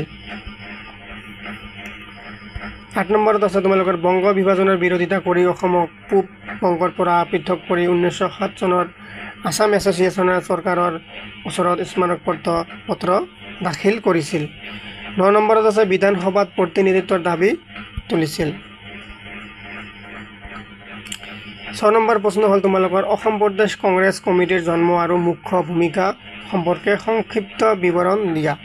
উত্তৰ হ'ব অসমত আসাম এছ'চিয়েশ্যনে কংগ্ৰেছৰ লগত বিলীন হৈ সৰ্বভাৰতীয় ৰাজনীতিত অংশ ল'বলৈ অগ্ৰসৰ হৈছিল। আসাম এছ'চিয়েশ্যনৰ কিছুসংখ্যক সদস্যই প্ৰথমৰে পৰা আনুষ্ঠানিক কংগ্ৰেছৰ প্ৰাদেশিক কমিটিলৈ ৰূপান্তৰিত কৰিবলৈ চেষ্টা কৰাৰ বিপৰীতে আন একাংশই তাৰ বিৰোধিতা কৰিছিল। তথাপিও সেই সময়ত কংগ্ৰেছ নীতি আৰু কাৰ্যপন্থাই মধ্যবিত্ত অসমীয়াসকলক বাৰুকৈ আকৰ্ষিত কৰিছিল। আসাম এছ'চিয়েশ্যনক কংগ্ৰেছ সংগঠনক ৰূপ দিবলৈ 18 এপ্ৰিল 1921 চনত ছবিলাল উপাধ্যায়ৰ পৌৰোহিত্যত এখন বিশেষ অধিৱেশন অনুষ্ঠিত কৰা হয়। সেই বছৰৰে জুন মাহত নবীন চন্দ্ৰ বৰদলৈ ছবিলাল উপাধ্যায় আৰু কৃষ্ণকান্ত ভট্টাচাৰ্যৰ উদ্যোগত অসম প্ৰদেশ কংগ্ৰেছ কমিটি গঠন কৰা হয়। অসম প্ৰদেশত কংগ্ৰেছ কমিটিৰ ভূমিকা 1920 চনত নাগপুৰত অনুষ্ঠিত হোৱা জাতীয় কংগ্ৰেছৰ অধিৱেশনত ভাষাৰ ওপৰত ভিত্তি কৰি ৰাজ্য পুনৰ গঠনৰ প্ৰস্তাৱ গৃহীত হৈছিল। কংগ্ৰেছৰ এই নীতিয়ে অসমৰ জাতীয়তাবাদীসকলক বাৰুকৈ উৎসাহিত কৰিছিল। 1921 চনত অসম প্ৰদেশ কংগ্ৰেছ কমিটিৰ তত্ত্বাৱধানত মহাত্মা গান্ধীক অসমত অসহযোগ আন্দোলনৰ প্ৰচাৰ চলাবলৈ আমন্ত্ৰণ জনোৱা হৈছিল। সেই বছৰ আগষ্ট মাহত মহাত্মা গান্ধীৰ অসম ভ্ৰমণে নৱগঠিত কংগ্ৰেছ কমিটিখনৰ মাজত এক আলোড়নৰ সৃষ্টি কৰিলে। ফলত আন্দোলনটো অসমত চৌদিশে বিয়পি পৰিল। অসম প্ৰদেশ কংগ্ৰেছ কমিটিয়ে 1926 চনত পাণ্ডু জাতীয় কংগ্ৰেছৰ 41তম বাৰ্ষিক অধিৱেশন আয়োজন কৰিছিল। 1946 চনৰ সাধাৰণ নিৰ্বাচনত বৃহৎ জয়েৰে কংগ্ৰেছ সংখ্যাগৰিষ্ঠ লাভ কৰি আৰু লোকপ্ৰিয় গোপীনাথ বৰদলৈ অসম প্ৰদেশৰ প্ৰথমজন প্ৰধানমন্ত্ৰী ৰূপে নিৰ্বাচিত হৈছিল। 7 নম্বৰ প্ৰশ্ন স্বদেশী আন্দোলনত অসমৰ ভূমিকা ভূমিকাৰ বিষয়ে সংক্ষিপ্ত বিৱৰণ দিয়া। উত্তৰ হ'ব স্বদেশী আন্দোলনৰ সময়ত অসমৰ ভূমিকা তলত উল্লেখ কৰা হ'ল। ক নম্বৰ হ'ল 1884 চনত জগন্নাথ বৰুৱাৰ নেতৃত্বত গঠন হোৱা যোৰহাট সাৰ্বজনিক সভাই বংগভংগৰ তীব্ৰ বিৰোধিতা কৰিছিল। এই সভাই নতুন প্ৰদেশত অসমীয়াৰ অধিকাৰ সংৰক্ষণ কৰিবলৈ দাবী জনাইছিল। দ্বিতীয় নম্বৰটো হ'ল 1903 চনত মানিক চন্দ্ৰ বৰুৱাৰ নেতৃত্বত গঠিত হোৱা আছাম এছ'চিয়েশ্যনৰ বংগ বিভাজনৰ বিৰোধিতা কৰিছিল। এই ক্ষেত্ৰত অসমক পূব বংগৰ পৰা পৃথক কৰিবলৈ 1907 চনত আছাম এছ'চিয়েশ্যনে চৰকাৰৰ ওচৰত স্মাৰকপত্ৰ দাখিল কৰিছিল। গ নম্বৰত আছে তোমালোকৰ পদ্মনাথ গোহাঁই বৰুৱা, অম্বিকাগিৰি ৰায়চৌধুৰী, ত্ৰিগুণা বৰুৱা, ৰক্তিম বৰুৱা প্ৰমুখে বহুকেইজন ব্যক্তিয়ে আৰম্ভণিৰে পৰা বংগ বিভাজনৰ বিৰোধিতা কৰি আহিছিল। তেওঁলোকে অসমত ইয়াৰ বিৰুদ্ধে প্ৰচাৰ চলাইছিল। খ নম্বৰত হ'ব গুৱাহাটীত এদল ছাত্ৰই সপ্তাহত দুদিন জাহাজঘাটত কুলিৰ কাম কৰি উপাৰ্জন কৰা ধন স্বদেশী আন্দোলনলৈ দান কৰিছিল। ঙ নম্বৰ হ'ব অম্বিকাগিৰি ৰায়চৌধুৰীয়ে বন্দিনী ভাৰত নামৰ এখন বিদ্ৰোহী নাটকৰ জৰিয়তে আন্দোলনৰ প্ৰচাৰ চলাইছিল। অৱশ্যে পুলিচে এই নাটকৰ পাণ্ডুলিপি তেওঁৰ পৰা বাজেয়াপ্ত কৰে, মানে কাঢ়ি লয়। ক্ষুদিৰাম বোস বাৰীন্দ্ৰ ঘোষ, উল্লাসকৰ দত্তৰ লগত যোগাযোগ কৰি সেৱা সংঘ নামৰ এটা বিপ্লৱী সংগঠন জন্ম দিছিল। 6 নম্বৰত আছে ইয়াৰ উপৰিও সুৰমা ভেলী এছ'চিয়েশ্যনৰ নেতৃত্বত সুৰমা উপত্যকাত এই আন্দোলনৰ যথেষ্ট জনপ্ৰিয় হৈ পৰিছিল। ফলস্বৰূপে শ্ৰীহট্ট, হৰিগঞ্জ, শ্ৰীমংগল, লখাই, কৰিমগঞ্জ, শিলচৰ আদি ঠাইত জাতীয় বিদ্যালয় স্থাপন কৰা হৈছিল। 8 নম্বৰত আছে অসহযোগ আন্দোলনৰ অসমত ভূমিকা সম্পৰ্কে এটি খতিয়ান দাঙি ধৰা। উত্তৰ হ'ব ভাৰতীয় জাতীয় কংগ্ৰেছৰ নেতৃত্বত 1920 চনৰ পৰা 22 চনলৈ এই অসহযোগ আন্দোলন চলিছিল। এই আন্দোলনে অসমখনকো বাৰুকৈ প্ৰভাৱিত কৰিছিল। তাৰে কিছুমান খতিয়ান দাঙি ধৰা হ'ল। ক নম্বৰ হ'ব 1921 চনত মহাত্মা গান্ধী অসম আগমনে এই আন্দোলনক অধিক জনপ্ৰিয় কৰি তোলে। গান্ধীজীৰ আহ্বান ক্ৰমে জনসাধাৰণে বস্ত্ৰ আৰু সা সামগ্ৰী বৰ্জন কৰি সেইবোৰ একেলগে গোটাই জুই লগাই দিছিল। খ নম্বৰ হ'ব চন্দ্ৰনাথ শৰ্মা, হেমচন্দ্ৰ বৰুৱা, অমিয় কুমাৰ দাস, মহিবুদ্দিন আহমেদৰ আদিৰ নেতৃত্বত অসমৰ যুৱকসকলে চৰকাৰী শিক্ষানুষ্ঠানসমূহ বৰ্জন কৰি এই আন্দোলনত অংশগ্ৰহণ কৰিছিল। তাৰোপৰি লক্ষীধৰ শৰ্মা, ৰোহিণীকান্ত হাতী বৰুৱা, বিমলাকান্ত বৰুৱা, কনক চন্দ্ৰ বৰুৱা, বেণুধৰ শৰ্মা, তিলক শৰ্মা আদিৰ দৰে স্বনামধন্য ব্যক্তিয়ে এই আন্দোলনত ভাটকটীয়া হৈ জনতাক নেতৃত্ব দিছিল। 9 নম্বৰত আছে আন্দোলনৰ প্ৰভাৱত গুৱাহাটী, যোৰহাট, নলবাৰী, তেজপুৰ, শিৱসাগৰ, নগাঁও, কৰিমগঞ্জ আদি বিভিন্ন অঞ্চলত এই আন্দোলনৰ প্ৰভাৱ জাতীয় শিক্ষানুষ্ঠান গঢ় লৈ উঠিছিল। 1921 চনত গুৱাহাটীত প্ৰথম জাতীয় শিক্ষানুষ্ঠান তিলক সৰণী স্কুল প্ৰতিষ্ঠা কৰা হৈছিল। 9 নম্বৰত আছে এই আন্দোলনৰ ফলত অসম কানিৰ প্ৰচলন একেবাৰে কমি গৈছিল আৰু তাৰ প্ৰভাৱত চৰকাৰৰ সংগৃহীত ৰাইজৰ পৰিমাণো কমি গৈছিল। 6 নম্বৰ হ'ব এই আন্দোলনৰ ফলত অসমত খাদী বস্ত্ৰৰ জনপ্ৰিয়তা বৃদ্ধিৰ লগতে চাহিদা বৃদ্ধি পাইছিল। 10 নম্বৰ হ'ব অসমত বিভিন্ন চাহ বাগানত নিয়োজিত হৈ থকা বনুৱাসকলে তেওঁলোকৰ ওচৰত চলা ঔপনিৱেশিক শাসন আৰু শোষণৰ বিৰুদ্ধে প্ৰতিবাদ জনাইছিল। তেওঁলোকে কেইবাটাও হৰতাল পালন কৰি কাম কাজ বন্ধ কৰিছিল। 1921 চনত কৰিমগঞ্জ, চাৰগোলা আৰু লংগাই উপত্যকাৰ প্ৰায় 8,000 বনুৱাই কংগ্ৰেছৰ নেতৃত্বত একেলগে হৈ শাসনৰ বিৰোধিতা কৰিছিল। পিছত মালিক পক্ষই তেওঁলোকৰ ওচৰত হেঁচা প্ৰয়োগ কৰাৰ ফলত তেওঁলোকে আন্দোলনৰ পৰা আঁতৰি আহিছিল। 9 নম্বৰত আছে আইন অমান্য আন্দোলনত অসমৰ ভূমিকা সম্পৰ্কে এটি খতিয়ান দাঙি ধৰা। উত্তৰ হ'ব ইংৰাজ চৰকাৰৰ সমগ্ৰ প্ৰশাসন ব্যৱস্থাটো অচল কৰিবলৈ মহাত্মা গান্ধীৰ আহ্বান ক্ৰমে 1930 চনত সমগ্ৰ ভাৰতত আইন অমান্য আন্দোলন আৰম্ভ হৈছিল। অসমত হেমচন্দ্ৰ বৰুৱা, মহম্মদ তৈয়বুল্লাহ, বিষ্ণুৰাম মেধি, অম্বিকাগিৰি ৰায়চৌধুৰী আদিৰ নেতৃত্বত জনসাধাৰণৰ গুৱাহাটীৰ জৰ্জ ফিল্ডত একত্ৰিত হৈ লোন আইনৰ অতি অনুগত্য প্ৰদৰ্শন কৰে। কলিকতাত পঢ়ি থকা লীলাধৰ বৰুৱাই এই দাণ্ডী যাত্ৰাত অংশগ্ৰহণ কৰিছিল, কিন্তু পৰৱৰ্তী সময়ত লাহোৰ কংগ্ৰেছৰ সিদ্ধান্ত মতে আইন অমান্য আন্দোলনৰ কাৰ্যসূচী পালন কৰাৰ অসুবিধাই দেখা দিয়ে। অসমৰ কংগ্ৰেছ নেতৃত্বই ঘোষণা কৰিছিল যে অসম এনে এক বৃহৎ আন্দোলনৰ বাবে প্ৰস্তুত নহয়। তৰুণৰাম ফুকন, ৰোহিণী কুমাৰ চৌধুৰী, নবীন চন্দ্ৰ বৰদলৈ আদি নেতাৰ আন্দোলনৰ সময়ত কোনো সক্ৰিয়তা নাছিল। আনহাতে হেমচন্দ্ৰ বৰুৱা,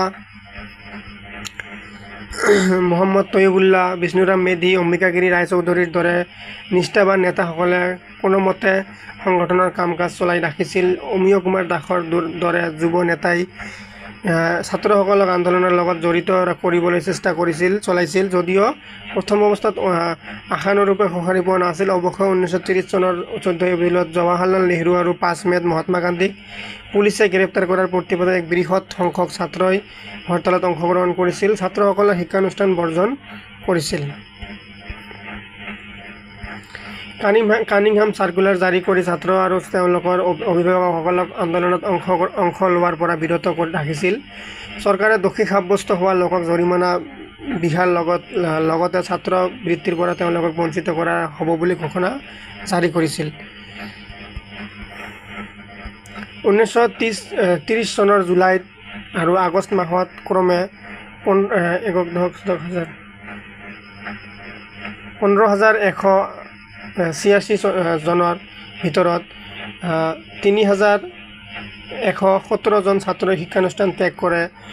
মদ আৰু কানিৰ দোকানসমূহ বন্ধ কৰি পেলোৱা হৈছিল।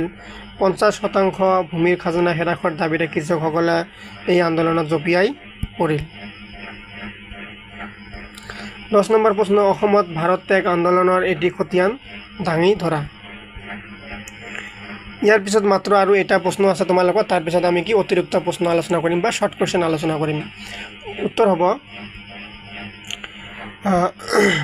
ভাৰতৰ অন্য প্ৰান্তৰ দৰে অসমত কংগ্ৰেছৰ প্ৰধান নেতাসকলক গ্ৰেপ্তাৰ কৰাৰ লগতে অসম প্ৰদেশ কংগ্ৰেছ কমিটি, জিলা কংগ্ৰেছ কমিটি, অন্যান্য ঐক্যমঞ্চসমূহক অবৈধ ঘোষণা কৰা হৈছিল।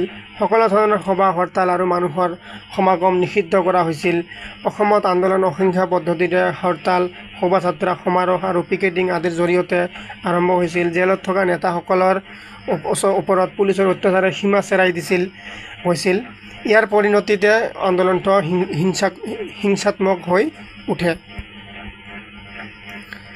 আন্দোলনকাৰীসকলে চৰকাৰী ঘৰ-দুৱাৰ নষ্ট কৰাৰ লগতে সামৰিক অস্ত্ৰ-শস্ত্ৰ সৰবৰাহীৰ পথসমূহ ধ্বংস কৰি দিয়ে। নগাঁও আৰু দৰঙত চৰকাৰী সা-সম্পত্তি ধ্বংস কৰাৰ লগতে চৰকাৰী বিষয়াক হাৰাশাস্তি কৰা হৈছিল। গোলাঘাটৰ সৰুপথাৰৰ, কামৰূপৰ পাণবাৰী, ৰঙিয়া, শিৱসাগৰৰ চাফৰাইত ৰেলপথ বাগৰুৱা ঘটনা সংঘটিত হৈছিল। আন্দোলনকাৰীসকলক প্ৰশমিত কৰিবলৈ ব্ৰিটিছে দমনমূলক নীতি গ্ৰহণ কৰিছিল। শ শ নিৰপৰাধী লোক পুলিচৰ লাঠিৰ কোবত আহত হৈছিল। নগাঁও, বৰহমপুৰ, গহপুৰ, বেবেজিয়া, ঢেকিয়াজুলি, পাটাৰকুছি আৰু গোৱালপাৰা আদিৰ বিভিন্ন ঠাইত প্ৰায় 27 গৰাকী প্ৰতিবাদকাৰী শ্বহীদ হৈছিল। গহপুৰত 14 বছৰীয়া এগৰাকী কিশোৰী কনকলতা বৰুৱায়ে আন্দোলনত আত্মবলিদান দিছিল। হাজাৰ হাজাৰ লোকক জেলত ভৰোৱা হৈছিল। সৰুপথাৰত ৰেল বগৰোৱা অপৰাধত কুশল কোঁৱৰক ফাঁচি দিয়া হৈছিল। জেলৰ বাহিৰত থকা কিছুমান নেতাই আত্মগোপন কৰি এই আন্দোলনটো আগবঢ়াই নিবলৈ চেষ্টা কৰিছিল। অসমত এই আত্মগোপনকাৰী সংগঠনৰ নেতৃত্ব বহন কৰিবলৈ শংকৰ চন্দ্ৰ বৰুৱা, মহেন্দ্ৰনাথ হাজৰিকা, জ্যোতিপ্ৰসাদ আগৰৱালা, লক্ষ্মী প্ৰসাদ গোস্বামী, ব্ৰজনাথ শৰ্মা, গহন চন্দ্ৰ গোস্বামীয়ে এনে সংগঠন শিৱসাগৰ, নগাঁও, দৰং, কামৰূপ, বজালী আদি অঞ্চলত গঢ় লৈ উঠিছিল। এতিয়া হ'ল তোমালোকৰ অনুশীলনীত থকা শেষৰটো কুৱেশ্যন, তাৰপিছত আমি ইম্পৰ্টেণ্ট এক্সট্ৰা কুৱেশ্যন বা অতিৰিক্ত প্ৰশ্নৰ উত্তৰ আলোচনা কৰিম। খুবেই ইম্পৰ্টেণ্ট, তোমালোকে 100% এক্সামত কমন পাবা। 11 নম্বৰ প্ৰশ্নটো হ'ল তোমালোকৰ বৰদলৈ মন্ত্ৰীসভাৰ নেতৃত্বত অসমত স্থাপিত হোৱা শিক্ষানুষ্ঠানসমূহৰ বিষয়ে এটি সংক্ষিপ্ত বিৱৰণ দিয়া। উত্তৰ হ'ব, বৰদলৈ মন্ত্ৰীসভাৰ নেতৃত্বত অসমত স্থাপিত হোৱা শিক্ষানুষ্ঠানসমূহৰ বিষয়ে এটি সংক্ষিপ্ত বিৱৰণ দিয়া হ'ল। অসম কৃষি বিশ্ববিদ্যালয় 1923 চনৰ কৰিমগঞ্জ আৰু তাৰ পিছত তিতাবৰত অন্য এক কৃষি গৱেষণা কেন্দ্ৰ প্ৰতিষ্ঠাই অসম কৃষি বিশ্ববিদ্যালয় আৰম্ভণি পদক্ষেপ আছিল। এই কেন্দ্ৰসমূহে যদিও গৱেষণা আৰু প্ৰশিক্ষণ অবিৰামভাৱে চলাই গৈছিল, তথাপি এখন সুকীয়া কৃষি আৰু পশু মহাবিদ্যালয় আৱশ্যকীয় হৈ পৰিছিল। তাৰে পৰিপ্ৰেক্ষিতত বৰদলৈ মন্ত্ৰীসভাৰ দিনত 1948 চনত নগাঁৱত অসম পশু বিদ্যালয় আৰু যোৰহাটত অসম কৃষি মহাবিদ্যালয় স্থাপন কৰা হৈছিল। এই দুয়োখন মহাবিদ্যালয় সামৰি 1969 চনত অসম কৃষি বিশ্ববিদ্যালয় স্থাপন কৰা হৈছিল। অসম কৃষি বিশ্ববিদ্যালয় উত্তৰ পূবৰ একমাত্ৰ প্ৰথম বৃত্তিমুখী বিশ্ববিদ্যালয়। গুৱাহাটী বিশ্ববিদ্যালয় উত্তৰ পূব ভাৰতৰ আটাইতকৈ পুৰণি আৰু প্ৰথমখন ৰাজহুৱা বিশ্ববিদ্যালয় হ'ল গুৱাহাটী বিশ্ববিদ্যালয়। 1948 চনৰ 26 জানুৱাৰী তাৰিখে এই বিশ্ববিদ্যালয়খন স্থাপন কৰা হৈছিল। প্ৰতিষ্ঠা কালত ইয়াৰ অধীনত 17খন মহাবিদ্যালয় আৰু 8খন স্নাতকোত্তৰ বিভাগ আছিল। অসমত চিকিৎসা মহাবিদ্যালয় ডিব্ৰুগড়ত উত্তৰ পূব ভাৰতৰ প্ৰথমখন চিকিৎসা মহাবিদ্যালয় স্থাপন কৰা হৈছিল। 1919 চনত ডিব্ৰুগড়ত ডক্টৰ জন বেৰী হোৱাইটৰ 50,000 টকাৰ অনুদানৰ পুঁজিৰে বেৰী হোৱাইট মেডিকেল স্কুল স্থাপন হৈছিল। জন বেৰী হোৱাইট আছিল লখিমপুৰৰ চিভিল ছাৰ্জন। 1910 চনত এই চিকিৎসা মহাবিদ্যালয়খনৰ বাবে ইংলেণ্ডৰ পৰা 2টা এক্স-ৰে মেচিন আমদানি কৰি অনা হৈছিল আৰু ৰেডিঅ'লজি বিভাগ আৰম্ভ কৰা হৈছিল। স্বাধীনতাৰ পিছত 1947 চনৰ 3 নৱেম্বৰ তাৰিখে এই মহাবিদ্যালয়খনক আনুষ্ঠানিকভাৱে অসম চিকিৎসা মহাবিদ্যালয় নামেৰে নামাঙ্কিত কৰা হয়। এইখিনিতে তোমালোকৰ পাঠ্যৰ অনুশীলনীত থকা গোটেইখিনি প্ৰশ্নৰ উত্তৰ আমি ভালকৈ আলোচনা কৰা হৈ গ'ল। এতিয়া কি কৰিম, যিহেতু তোমালোকে ফাইনেল দিবা, অকল অনুশীলনীৰ প্ৰশ্নবোৰ পঢ়িলে নহ'ব, এক্সট্ৰা MCQ অতিৰিক্ত প্ৰশ্নৰ উত্তৰ পঢ়িব লাগিব। সেইকাৰণে মই তোমালোকৰ পাঠৰ ভিতৰুৱা যিমানখিনি প্ৰশ্ন হ'ব পাৰে গোটেইখিনি উলিয়াই লৈছোঁ তোমাৰ কাৰণে, তোমালোকে ভালকৈ পঢ়ি যোৱা। এতিয়া আমি কি কৰিম, অতিৰিক্ত প্ৰশ্নৰ উত্তৰ বা শ্বৰ্ট কুৱেশ্যন এনচাৰ যিবোৰ তোমালোকৰ পৰীক্ষাত 100% আহিব। ঠিক আছে। 1 নম্বৰত আছে জোনাকী কাকতৰ প্ৰথম সম্পাদক কোন? এইটো উত্তৰ হ'ব চন্দ্ৰকুমাৰ আগৰৱালা। এইটো 2023 চনত আহি যোৱা প্ৰশ্ন। 2 নম্বৰত আছে ইয়াণ্ডাবু সন্ধি কেতিয়া হৈছিল? 1826 চনত হৈছিল। 3 নম্বৰত কোম্পানীৰ আমল বুলিলে কোনটো সময়ক বুজোৱা হয়? এইটো কোনটো হ'ব? 1826 পৰা 1858 চনলৈ বুজোৱা কালচোৱাক বুজোৱা হয়। অসমত বাংলা ভাষাৰ প্ৰচলন কেতিয়া হৈছিল? 1837 চনত। বাংলা ভাষাৰ ঠাইত অসমত অসমীয়া ভাষাৰ পুনৰ প্ৰচলন কেতিয়া হৈছিল? 1873 চনত। অৰুণোদয় কাকতৰ প্ৰথম সম্পাদক কোন আছিল? Doctor Nathan brown. তাৰপিছত কি আছে, অসম ছাত্ৰ সন্মিলনৰ মুখ পত্ৰখন কি আছিল? এইটো হ'ব মিলন। ৰায়ত সভাসমূহৰ মুখ্য উদ্দেশ্য কি আছিল? গ্ৰেজিং কৰ বন্ধ কৰা, মাটিৰ খাজানা হ্ৰাস কৰা, পূৰ্ববংগৰ পৰা হোৱা প্ৰব্ৰজন ৰোধ কৰি আদি ৰায়ত সভাৰ মুখ্য উদ্দেশ্য আছিল। সদৌ অসম ৰায়ত সভা গঠন কেতিয়া হৈছিল? 1933 চনত হৈছিল। আহোম সভাৰ সম্পাদক কোন আছিল? পদ্মনাথ গোহাঁই বৰুৱা আছিল। যোৰহাট সাৰ্বজনীন সভা কেতিয়া আৰু কাৰ নেতৃত্বত গঠন হৈছিল? ইয়াৰ কাৰেক্ট এনচাৰ হ'ব 1884 চনত জগন্নাথ বৰুৱাৰ নেতৃত্বত। তাৰপিছত অসম প্ৰদেশ কংগ্ৰেছ কমিটিৰ প্ৰথম সভাপতি আৰু সম্পাদক কোন আছিল? প্ৰথম সভাপতি আছিল কুলধৰ চলিহা আৰু প্ৰথম সম্পাদক আছিল নবীন চন্দ্ৰ বৰদলৈ। অসম প্ৰদেশ কংগ্ৰেছ কমিটিৰ আনুষ্ঠানিকভাৱে নিৰ্বাচিত প্ৰথমজন সভাপতি কোন আছিল? বিষ্ণুৰাম মেধি। যোৰহাট সাৰ্বজনীন সভাৰ প্ৰতিষ্ঠাপক সভাপতি কোন আছিল? ৰজা নৰনাৰায়ণ সিংহ। তাৰপিছত কি আছে, আছাম এছ'চিয়েশ্যনৰ কেতিয়া গঠন হৈছিল? 1903 চনত। তাৰপিছত কি আছে, অসমৰ প্ৰথম প্ৰধানমন্ত্ৰী কোন আছিল? সেইটো হ'ব গোপীনাথ বৰদলৈ। অসমত স্থাপিত হোৱা প্ৰথম জাতীয় অনুষ্ঠান কি? লোকমান্য বাল গংগাধৰ তিলক স্মৃতিত স্থাপিত তিলক সোঁৱৰণী স্কুল। তাৰপিছত কি আছে, কুশল কোঁৱৰক কি অপৰাধত ফাঁচি দিয়া হৈছিল? 1942 চনত আন্দোলনৰ সৰু পথাৰত ৰেল বগৰোৱা অপৰাধত কুশল কোঁৱৰক ফাঁচি দিয়া হৈছিল। গুৱাহাটী বিশ্ববিদ্যালয় কেতিয়া স্থাপন কৰা হৈছিল? 1948 চনৰ 26 জানুৱাৰী তাৰিখে স্থাপন কৰা হৈছিল। অসম চিকিৎসা মহাবিদ্যালয় আনুষ্ঠানিকভাৱে কেতিয়া নামাঙ্কিত কৰা হৈছিল 1947 চনৰ 3 নৱেম্বৰ তাৰিখে গুৱাহাটী চিকিৎসা মহাবিদ্যালয় কেতিয়া আনুষ্ঠানিকভাৱে আৰম্ভ হয় 1960 চনৰ 20 ছেপ্টেম্বৰত তাৰপিছত কি আছে গুৱাহাটী বিশ্ববিদ্যালয় স্থাপন কৰিবলৈ কোনটো সংগঠনে পোনপ্ৰথমে দাবী উত্থাপন কৰিছিল ভেৰি ইম্পৰ্টেণ্ট প্ৰশ্ন হয়তো আসাম এছ'চিয়েশ্যনে অসম ভাৰত ত্যাগ আন্দোলন কেতিয়া সংগঠিত হৈছিল 1942 চনৰ 8 আগষ্ট তাৰিখে যোৰহাট সাৰ্বজনিক সভাৰ প্ৰথমখন সভা কেতিয়া হৈছিল এটো হ'ব তোমালোকৰ 1868 চনত 1886 চনত 2 জুন তাৰিখে যোৰহাট সাৰ্বজনিক সভাৰ মূল উদ্দেশ্য কি আছিল অসম চৰকাৰৰ ভূমি নীতি সম্বন্ধীয় Assam land and revenue regulation 1886 অধিনিয়মখনৰ বিৰোধিতা কৰা তাৰপিছত কি আছে স্বাধীনতা আন্দোলনৰ সময়ত অসমত গঠন হোৱা দুটা সামাজিক আৰু ৰাজনৈতিক সংগঠনৰ নাম উল্লেখ কৰা এটো কি হ'ব আসাম এছ'চিয়েশ্যন আৰু যোৰহাট সাৰ্বজনিক সভা তাৰপিছত কি আছে অসম এছ'চিয়েশ্যনৰ প্ৰথমখন অধিৱেশনত নিৰ্বাচিত হোৱা সভাপতিৰ নাম লিখা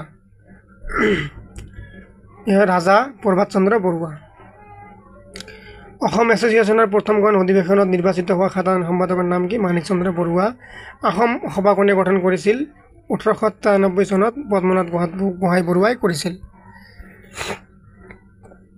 তাৰপিছত কি আছে অসম সভাৰ এটা অতি গুৰুত্বপূৰ্ণ কাৰ্যসূচী কি আছিল অসমসকলক চৰকাৰীভাৱে সংখ্যালঘু কৰা এইখিনিতে তোমালোকৰ পাৰ্টিত থকা গোটেইখিনি প্ৰশ্নৰ উত্তৰ আৰু এমচিকিউ যিমানখিনি আছে অতিৰিক্ত প্ৰশ্নৰ উত্তৰ গোটেইখিনি আমাৰ আলোচনা কৰা হৈ গ'ল ভিডিঅ'টো ভাল লাগিলে চেনেলটো ছাবস্ক্ৰাইব কৰি শ্বেয়াৰ কৰি দিবা আৰু কমেণ্ট কৰি দিবা ধন্যবাদ